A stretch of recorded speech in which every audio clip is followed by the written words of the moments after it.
Hello बच्चों, तो कैसे हैं आप लोग? सब बढ़िया। मैं अमित सर फिर से आप लोग का स्वागत करता हूं हमारे और आपके चैनल E2E क्लासेस में। जैसे कि आप लोग जानते हैं हमारा जो लेक्चर चल रहा है वो बीएससी के अकॉर्डिंग चल रहा है। अभी जो कुछ दिन पहले ही मेरा लेक्चर अपलोड हुआ वो वेस्पर थ्योरी पे था। अगर आप लोगों ने अभी तक देखा नहीं है, इंपॉर्टेंट क्वेश्चन है वेस्पर थ्योरी, तो आप लोगों को डिस्क्रिप्शन में लिंक मिल जाएगा और आई बटन में भी लिंक मिल जाएगा। तो आज का मेरा टॉपिक है केमिस्ट्री मेजर पेपर को लेकर के आया हूं। जैसे कि वैलेंस बॉन्ड थ्योरी, वो बहुत ही इंपॉर्टेंट टॉपिक है एग्जाम के पॉइंट ऑफ व्यू से।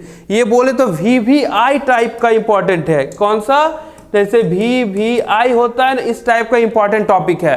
तो ये 5 मार्क्स में भी आ सकता है और 15 मार्क्स में भी आ सकता है, क्योंकि ये लॉन्ग टर्म में क्वेश्चन आता है। इसके लिमिटेशन क्या होते हैं, सब कुछ। चलिए चलते हैं VVT को देखने के लिए, क्या होता है, कैसे होता है।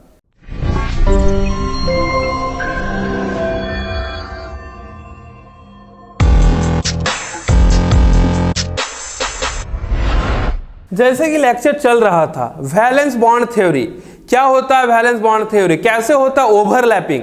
जैसे वेस्पर ने क्या बताया था, सबसे पहले तो वेस्पर के बारे में थोड़ा बात कर लेते हैं। वैलेंस बॉन्ड थ्योरी को स्टार्टिंग करने से पहले क्या बताया था वेस्पर ने?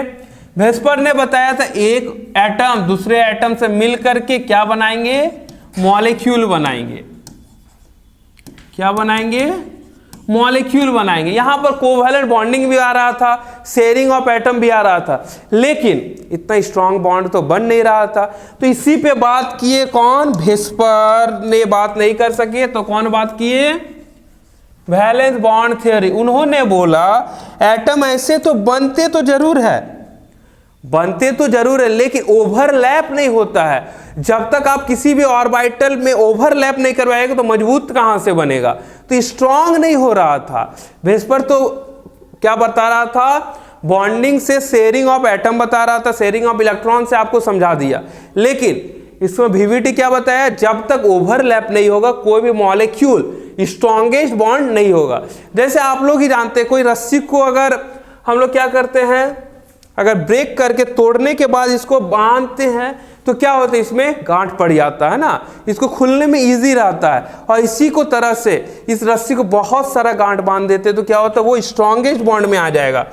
तो इसी बताया था VVT बताया था क्या, ओवरलैपिंग को। तो चलिए देखते हैं। According to this theory covalent bond is form by the overlapping. देखिए कोवैलेंट बॉन्ड तो फॉर्मेशन हो रहा है, लेकिन शेयरिंग से नहीं हो रहा है। किससे हो रहा है? ओवरलैपिंग। इस पे जरा आप ध्यान दीजिएगा, overlapping.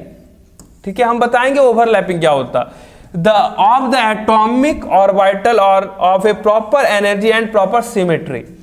This theory is given by Hitler and London और एक्सटेंड बाय पॉलिंग और शेल्टर। ठीक है, उन्होंने क्या किया था, ये थ्योरी कौन कौन दिया था? हिटलर और लंदन ने दिया था। और एक्सटेंड कौन किया था? जैसे साइंटिस्ट आए कुछ दिए और उसको एक्सटेंड, बहुत सारा एक्सटेंड ले गए पॉलिंग और शेल्टर ने। उन्होंने बताया ओवरलैपिंग, जो कोवैलेंट बॉन्ड तो रहेगा लेकिन किसमें फॉर्मेशन होगा? ओवरलैपिंग से। जैसे ये देख रहे हैं, ये मेरा ओवरलैपिंग हो रहा है, बॉन्ड एक दूसरे से एटम से नहीं हो रहा, शेयरिंग नहीं हो रहा, क्या हो रहा है? ओवरलैपिंग। इसके जस्ट जा करके ओवरलैप कर जा रहा है। ठीक है, तो चलिए इसी में मेन पॉइंट क्या क्या आता है, इसको आपको अच्छे से समझना होगा, लिखना होगा। For the covalent bond, the form two atom must come closer to each other than orbitals of a atom overlap to each other।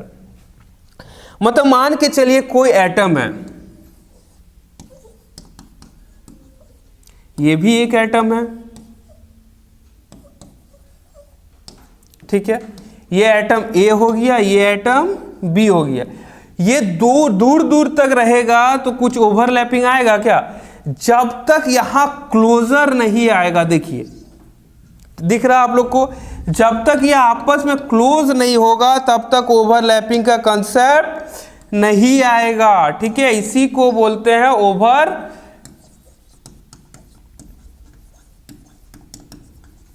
Overlapping. ठीक है, तो क्या बोल रहा है, जब तक दो एटम या दो से अधिक एटम आपस में क्लोज नहीं आएंगे तो ओवरलैपिंग का फॉर्मेशन नहीं होगा। ठीक है, इसको क्या करना होगा, सबसे पहले पॉइंट जो 1 है उसको सबसे पहले ओवरलैपिंग के लिए जो पॉइंट नंबर 1 है वो उसको क्लोजर आना होगा। Second, overlapping orbital must have, तो अब क्या क्या क्राइटेरिया होना चाहिए? अगर ओवरलैप हो रहा है तो क्राइटेरिया तो होना चाहिए ना, विदाउट क्राइटेरिया से तो कुछ नहीं होता है, तो क्राइटेरिया मस्ट इंपॉर्टेंट है। तो चलिए देखते हैं क्राइटेरिया क्या क्या है।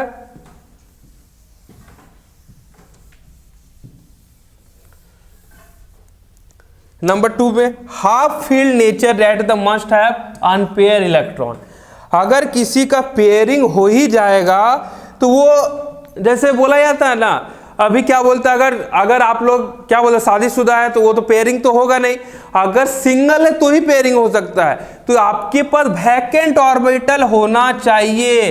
केमिस्ट्री में भी देखिए, लाइफ का केमिस्ट्री को हमारे केमिस्ट्री से ऐड कीजिए, बहुत ही अच्छा लगेगा, और बिना केमिस्ट्री तो कोई सक्सेस होता नहीं है। तो क्या होगा, हाफ फील्ड रहना चाहिए और इसके पास अनपेयर इलेक्ट्रॉन होना चाहिए, ठीक है।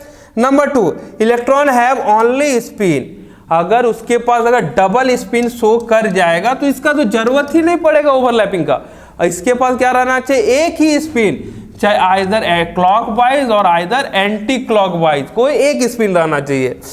नंबर 3 पे आते, as the result of overlapping a new localised bond orbital is form which is the probability of finding electron pair of maximum. क्या बोल रहे हैं, अगर जो रिजल्ट क्या होगा, ओवरलैपिंग से दो एटम जब मिलेंगे, ओवरलैप करेंगे ये दोनों आपस में, तो एक न्यू फॉर्मेशन होगा, ठीक है। क्या होगा, न्यू फॉर्मेशन। तो फॉर्म जो होगा which probability of electron pair maximum, दोनों का जो पेयर होगा वो मैक्सिमम पे जाएगा, मिनिमम का तो यहाँ तो बात ही नहीं हो रहा है। मतलब समझ सकते हैं, हमारे डेली लाइफ से भी समझ सकते हैं, जैसे अगर आपको कोई शादी के लिए लड़की क्या बोले देखने जा रहे हैं, ठीक है, तो जब कब क्या लड़की का भी क्राइटेरिया, या लड़की या लड़का देखने जा रहे हैं तो क्राइटेरिया तो होना चाहिए ना, या वेल एजुकेटेड होना चाहिए, जॉब वाला होना चाहिए, तो बस उसी तरह से क्राइटेरिया फुलफिल कीजिए और आसानी से वीवीटी को समझिए। चलिए देखते हैं नेक्स्ट। 4 आता है, covalent bond energy arise due to, covalent जो बॉन्ड का फॉर्मेशन हो रहा है ए और बी, तो इसके एनर्जी पे क्या इफेक्ट पड़ेगा, ठीक है, ये जो मेरा ओवरलैप कर रहा है एनर्जी पे क्या इफेक्ट पड़ेगा। Electrostatics attraction between nuclear and accumulate electron cloud, क्या होगा, इलेक्ट्रोस्टैटिक्स अट्रैक्शन होगा, कोई भी दो एटम आएंगे सामने, क्लोजर आएंगे तो ऑटोमेटिक इलेक्ट्रोस्टैटिक्स फोर्स आएगा, प्लस माइनस आएगा ना, और एक्यूमुलेट होगा इलेक्ट्रॉन क्लाउड का, इसमें बहुत सारा इलेक्ट्रॉन क्लाउड का फॉर्मेशन होगा, ठीक है।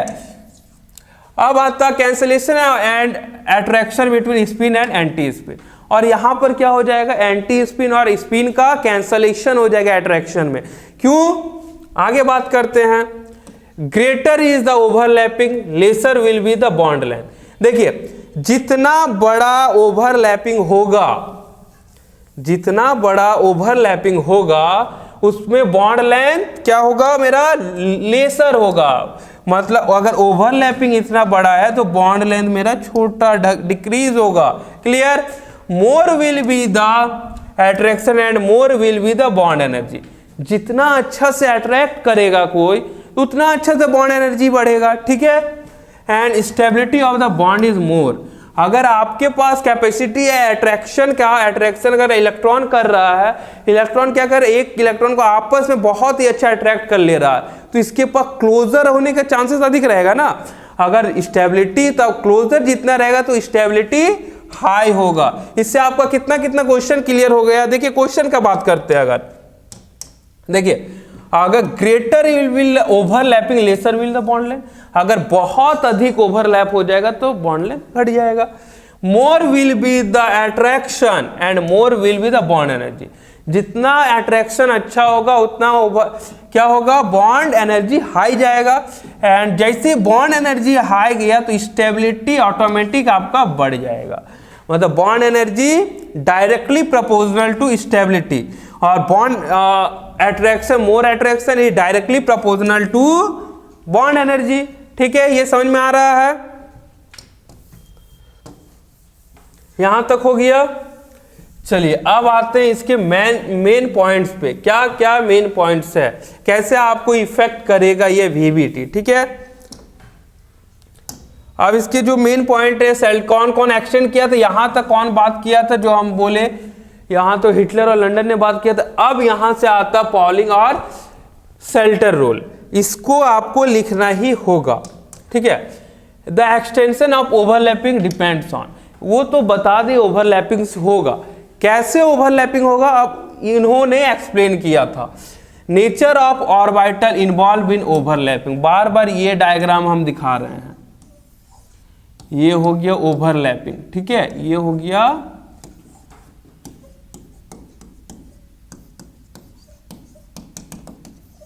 ओवरलैपिंग हो रहा है, ठीक है। More closer the valence shell are the nucleus more will be the overlapping and the bond energy will be the also high. ये भी पॉइंट बहुत अच्छा है, एक मार्क्स में अगर आ गया तो देख लीजिएगा। क्या बोल रहा है यहां, मोर क्लोजर वैलेंस शेल, जितना हम वैलेंस शेल से क्लोज जाएंगे, are the nucleus more will be the overlap, जितना हम अपने क्या बोलते हैं एटम से क्लोज जा रहे हैं तो मोर विल बी द क्या हो रहा है, ओवरलैपिंग। अगर ओवरलैपिंग अच्छा हुआ तो बॉन्ड एनर्जी भी हाई होगा, ठीक है। बोला जाता है ना, जितना अच्छा पति पत्नी का रिश्ता उतना अच्छा घर चलता है। तो आप अपने डेली लाइफ से समझिए, अगर हमारे पास अगर एक पति पत्नी अच्छे रिश्ते से चल रहे हैं तो हमारा घर परिवार क्या होता है, बढ़ता है, घटता तो नहीं है। तो इसी कंसेप्ट को लेकर के चलिए, जितना अच्छा बॉन्डिंग दोनों के बीच में होगा तो एनर्जी हाई रहेगा दोनों का, इन द सेंस घर अच्छा से चलेगा, ठीक है। देखिए क्लोजर न्यूक्लियस इज मोर, देखिए सबसे न्यूक्लियस कौन होगा, 1 सेल सबसे अधिक होगा, फिर 1-2 सेल आएगा, फिर 2-2 आएगा, फिर 2 सेल आएगा। क्या बोल रहा है, closer valence cell nucleus more will be the attract overlapping, ठीक है। सबसे पहले अगर न्यूक्लियस है, ठीक है, ये 1 हो गया, ये 2 सेल हो गया, तो 1-1 अधिक क्लोज करेगा ना, फिर 2 आएगा, फिर 3 आएगा, 3 आएगा, इसी तरह से ओवरलैपिंग चलते रहेगा, ठीक है। तो चलिए क्या होगा, अब फिर बात करते हैं इस पे, बिटवीन 2 सबसेल। अब सेल का भी सबसेल होता है, जैसे 2 का होता है S होता है ना, P होता है ना, इसी तरह से सबसेल में energy level the subshell directly connected the more overlapping. क्या होता है, जो सबसेल होगा डायरेक्टली कनेक्टेड होगा मोर ओवरलैपिंग से।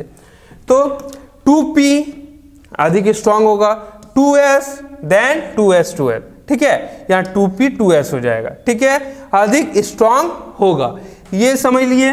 अब चलते इसमें, S orbital are sphere in nature, S orbital का शेप कुछ इस तरह रहता है, and head to head overlapping, ठीक है।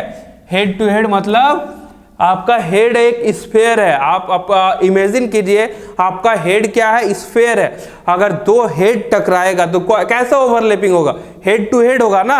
अगर 2 हम लड़का को ले करके आए और दोनों का सर माथा जिसको बोलते हैं अगर टकराएं, जैसे यहां पर देखिए, यहां पर देखिए इसका हेड कौन है, ये है। अगर ये मान लीजिए स्फीयर है, ये भी स्फीयर है, इसका सर हम टकरा रहे, हेड टू हेड ओवरलैपिंग हुआ, तो बस इसी तरह से हेड टू हेड ओवरलैपिंग आएगा, ठीक है। On the other is P orbital dumbbell shape. आप लोग क्या बोलते हैं, जिम वगैरह करते हैं तो मसल्स बनाते हैं ना, डंबल को उठाते हैं, उसी तरह का एक शेप आएगा जो P ऑर्बिटल में होता है। कौन सा shape, dumbbell shape, and connected with diagonally so either head and overlapping. आपका डंबल, 2 डंबल को इस तरह जोड़ा जा सकता है या इस तरह जोड़ा जा सकता है। तो हम बात करते हैं, देखिए formation of sigma bond,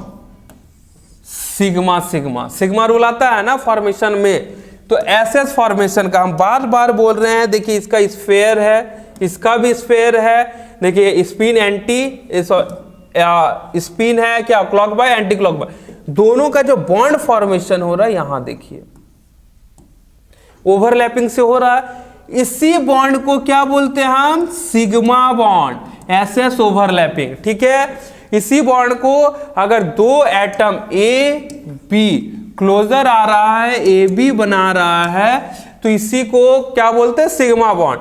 SP orbital देखिए, P का कुछ ये होता है शेप, ठीक है, ये S हो गया। देखिए sp, ये देखिए हेड टू हेड, यहां P का भी डंबल ले रहे हैं। देखिए यहां पर देखिए समझ में आएगा, ये क्या है, S का स्फेयर है, ये क्या हो गया, S का स्फेयर हो गया, और ये P का डंबल हो गया। जैसे हम लोग मसल्स बनाते हैं ना, देखिए तो ठीक है, जैसे ये P और S का ओवरलैप हो रहा है, तो इसका है हेड S का और P का भी हेड, तो हेड ऑन हेड ओवरलैपिंग हो रहा है। हेड ऑन हेड ओवरलैपिंग में देखिए जो ये दिख रहा है आपको अच्छे से, ये हो गया sp ओवरलैपिंग, ठीक है। यहां देखिए sp ओवरलैपिंग, और ये भी कौन सा, देखिए एक ही बॉन्ड बना रहा है, ये भी सिंगल बॉन्ड ही बना रहा है, सिंगल बॉन्ड को ही बोलते हैं सिग्मा बॉन्ड।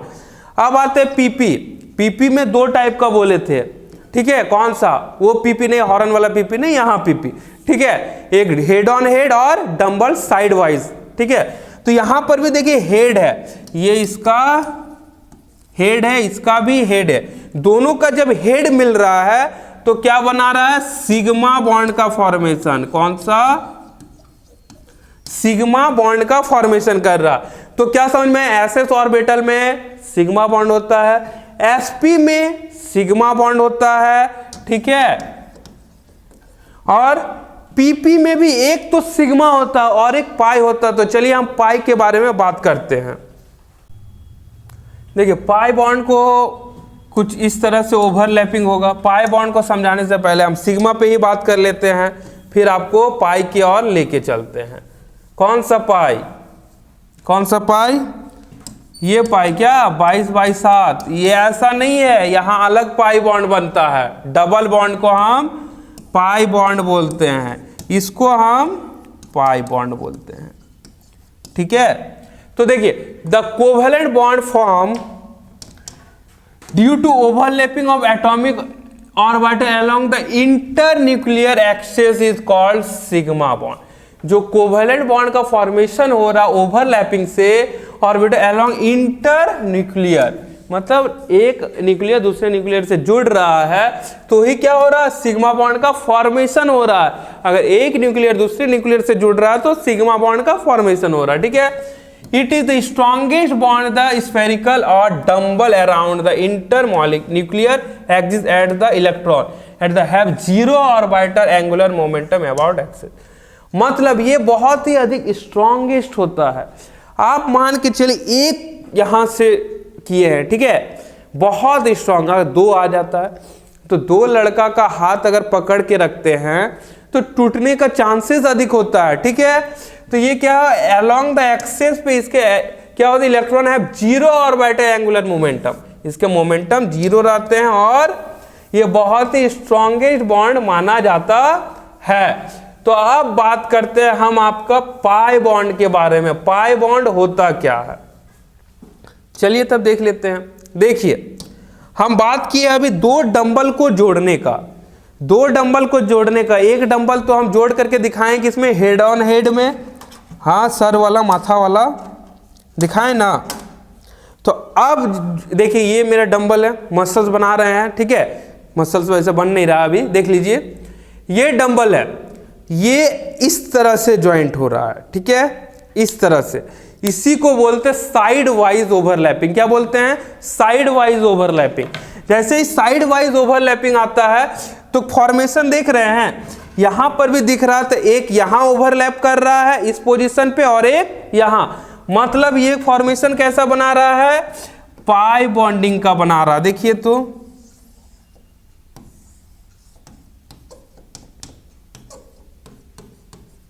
देखिए पाई बॉन्ड का फॉर्मेशन हो रहा है। हम अभी बोले साइड वाइज, यहां एक बॉन्ड और यहां एक बॉन्ड, दोनों को मिला करके ये फॉर्मेशन डबल बॉन्ड बना रहा है, तो इसी को बोलते हैं pi bond. The covalent bond form side wise overlapping of atomic orbital is called pi bond. In this bond is electron density present above the below internuclear axis. It is relatively a weaker bond since the electron are not strongly attached of the nucleus of the atom. हम बार बार बोले, अगर imagine कीजिए आप लोग रस्सी वाला खींचते हैं ना, रस्सी खींचते हैं, रस्सी को क्या बोलते हैं, एक साइड उधर से खींचते, एक साइड इधर से, बीच में रस्सी रहता है, क्या बोलते हैं, कमेंट कीजिएगा कौन सा खेल का नाम है। अगर बहुत एक ही रस्सी को बहुत जन मिल करके खींचे तो वो स्ट्रांग होगा। अगर उसी को 2 रस्सी कर दे, कुछ आधा इधर शिफ्ट हो जाए, इसका भी आधा उधर शिफ्ट हो जाए, ठीक है, तो क्या होगा, कोई भी एक टूट सकता है ना, कितना भी हिम्मत लगाए, कितना भी अपना ताकत बल हिम्मत लगा दे, तो ये कोई ना एक कोई टूट सकता है। इसीलिए पाई बॉन्ड बोला जाता है सिग्मा से वीकेस्ट होता है, ठीक है। सिग्मा से वीकेस्ट कौन सा बॉन्ड होता है, पाई बॉन्ड होता है। क्लियर, यहां से क्लियर हो गया। एग्जांपल रस्सी वाला याद कीजिएगा, एक रस्सी मिल करके अगर एक साइड 10 पीपल है और दूसरे साइड में 10 पीपल एक रस्सी को खींच रहे हैं, स्ट्रॉन्गेस्ट रहेगा। और हम 2 रस्सी में 5 इधर कर देते हैं, 5 अपोजिट साइड, फिर बगल में 5 और फिर बगल में उसके 5, तो कम हिम्मत लगेगा ना, कम ताकत वाला स्ट्रॉन्ग हो जाएगा। तो साइड वाइज में देखिए डंबल शेप बन रहा है, overlapping side wise PP overlapping के साथ, ठीक है। अब देखिए Cl जो बॉन्ड फॉर्मेशन कर रहा है, एक यहां से एक यहां से, जो ये जो बॉन्ड फॉर्मेशन कर रहा है Cl, एक पाई बॉन्डिंग का इसके साथ कर रहा है, ठीक है। क्लियर, ये क्लियर हो गया। अब आते हैं, अब दोनों को मिक्स करते हैं, किसको किसको, sp को तो एक तो सिग्मा बॉन्ड दिख गया आपका, ठीक है। अब ट्रिपल बॉन्ड क्या होता है, तो एक बता देते हैं, पाई स्ट्रांग होता है, देन डबल होता है, देन ट्रिपल होता है। इसको नोट करके रखिएगा, ठीक है। क्या बोले, पाई ग्रेटर रहता है डबल से ग्रेटर रहता है, देन इस तरह का बॉन्डिंग का फॉर्मेशन चलता है। यहां पर 3 रस्सी कर लीजिएगा, इजी आ जाएगा। Following overlapping are not allowed, जैसे अगर इसका साइड वाइज स्पेयर से और साइड इसका डंबल से साइड वाइज करेंगे तो इसका अलाउ नहीं होगा। क्यों नहीं होगा, चलिए पढ़ते हैं। Internuclear distance of decrease repulsion increase potential energy और स्टेबिलिटी डिक्रीज। ये क्या होगा, यहां से भी बॉन्डिंग का चाहेगा, यहां से भी बॉन्डिंग चाहेगा, तो लेकिन इसके पास कैपेसिटी तो एक ही बॉन्डिंग का करने का ना, एस के पास एक ही बॉन्डिंग कैपेसिटी है, तो डबल तो कर नहीं सकता, इसीलिए इसका डिक्रीज हो जाएगा energy. Also sigma bond positive through it but pi bond is positive and negative. ये सिग्मा जो रखता है, ये एस ऑर्बिटल हमेशा पॉजिटिव के साथ रखता है और ये दोनों रखता है। ये अगर पॉजिटिव के साथ बॉन्ड बनाएगा तो ये खतरे में आ जाएगा, ये इसके साथ बॉन्ड बनाएगा तो वो खतरे में आ जाएगा, इसीलिए इट इज नॉट अलाउड, ठीक है। तो इसी तरह से इसी का जो साइड वाइज और डंबल पीपी ओवरलैपिंग में एक हेड टू हेड होता है और साइड वाइज होता है, लेकिन अगर इसका हेड और इसका साइड को जोड़ दे तो एक तो खाली रह जा रहा है ना, खाली रह जा रहा, तो इसीलिए ओवरलैपिंग ये भी अलाउड नहीं है। आप लोग लिख दीजिएगा, ये भी अलाउड नहीं है। क्या होगा, आपका कॉपी में आपका एक्सप्रेशन अच्छा बनेगा। जैसे आपका टीचर चेक करेंगे ना, बोलेगा अरे वाह बच्चा को बहुत अच्छा है, फटाफट नंबर मिलेगा, तो आपको फटाफट नंबर के लिए थोड़ा तो एक्स्ट्रा लिखना होगा, ठीक है। अब चलते यहाँ पर, ये भी देखिए भी, it is also not allowed. क्यों, प्लस माइनस जब आ जाएगा तो ये तो कौन सा आयनिक बॉन्ड का फॉर्मेशन कर देगा ना, इट इज नॉट अलाउड। ये भी देखिए, ये भी क्या होगा, प्लस माइनस नॉट अलाउड। मतलब बॉन्डिंग प्रोसेस में क्या रहना चाहिए, एक प्लस, तभी ओवरलैपिंग होगा, अदरवाइज प्लस माइनस से अट्रैक्शन नहीं होगा। क्लियर, यहां पर फिजिक्स वाला और तार वाला अट्रैक्शन मत कीजिएगा, जो यहाँ नेगेटिव और पॉजिटिव आएगा तो ही अट्रैक्शन होगा। यहाँ ओवरलैपिंग कर रहे हैं, मतलब समझिए ओवरलैपिंग का कंसेप्ट को समझिए। मतलब आपके पास कितना 5 लाख रुपया है, ठीक है, आपके दोस्त के भी पास 5 लाख रुपया है। अगर कोई बिजनेस स्टार्ट करना चाहते हैं, 5 + 5 10 लाख का ओवरलैपिंग कीजिए, तब आपका बिजनेस बहुत अच्छा होगा। और दोनों ओवरलैपिंग क्या किए, 5 लाख का अपना दोस्त खोला और आप भी 5 लाख का खोल दिए, तो इसमें तो बिजनेस कम चलेगा ना। अगर आप दोनों मिला करके, मतलब 5 उसका 5 मेरा, 10 लाख का ओवरलैपिंग कर दे तो वो क्या होगा, अच्छा से चलेगा ना। तो बस इसमें प्लस और प्लस, चाहे प्लस प्लस रहेगा या माइनस माइनस, तो माइनस माइनस। चलिए 5 लाख आप भी खर्चा कर दिए, आपका दोस्त भी खर्चा कर दिया, 10 लाख रख करके आपका दोस्त भी 0 पे आ गया, आप भी 0 पे आ गए, हो गया ओवरलैपिंग। तो चाहे आइदर प्लस प्लस और आइदर माइनस माइनस का ओवरलैपिंग होना चाहिए, प्लस और माइनस का ओवरलैपिंग नॉट अलाउड, ठीक है। अब इस पे बात करते हैं, अगर इसका कुछ इतना आया, इतना बड़ा थ्योरी आया, तो कुछ तो क्या आएगा, लिमिटेशन भी आएगा, लिमिटेशन तो आना चाहिए। Valence bond, limitation of valence bond theory, this theory could not explain the following factor. अगर एक्सप्लेन कर देता तो आगे के साइंटिस्ट क्या करते, मक्खी मारते, मक्खी नहीं ना मारना चाहिए ना, इसी के वजह से उन्होंने कुछ लिमिटेशन छोड़ दिया, या अगली जो साइंटिस्ट आने वाले उन्होंने लिमिटेशन निकाला, ठीक है। तो it's fails to explain the paramagnetic oxygen molecule. ये पैरामैग्नेटिक क्या है, क्या है, क्या है, वो आपको बताएंगे molecular orbital theory. Very very very important topic है, ये भी बहुत जल्द इंपॉर्टेंट लेक्चर अपलोड होने वाला है। It fails to explain the bonding electron deficient compound as well as in metal and intermetallic compound. उन्होंने मेटल बॉन्डिंग प्रोसेस, मेटल और इंटरमेटलिक कंपाउंड के बारे में भी कुछ नहीं बताया। It does not expression most closer to classical chemical picture, chemical species of the valence bond concept. अब केमिस्ट्री का बात करें तो केमिकल स्पीसीज तो आएगा, उन्होंने इस पे भी बात नहीं किया, तो इनका 3 ये ड्रॉबैक आ गया, ठीक है। ये ड्रॉबैक आप लोग जब भी खत्म कीजिएगा, चाहे 5 मार्क्स का है तो आपको यहाँ तक लिख करके आपको डायग्राम ओवरलैपिंग वाला नहीं का समझाना है तो लिमिटेशन लिख देना। अगर 15 मार्क्स का आएगा तो डायग्राम के साथ ओवरलैपिंग को समझाना है प्लस लिमिटेशन, आपका नंबर आएगा। तो हमारे ये सब सारे नोट्स हमारे E2E क्लासेस के ऐप पर भी अपलोड होगा, और बहुत जल्द हम लोग का लेक्चर भी ऐप पर भी आएगा, तो आप लोग हमारे साथ बने रहिए, ठीक है। तो चलिए चलते हैं, और इसी के साथ आज का लेक्चर यही समाप्त करते हैं और आगे फिर से आते हैं।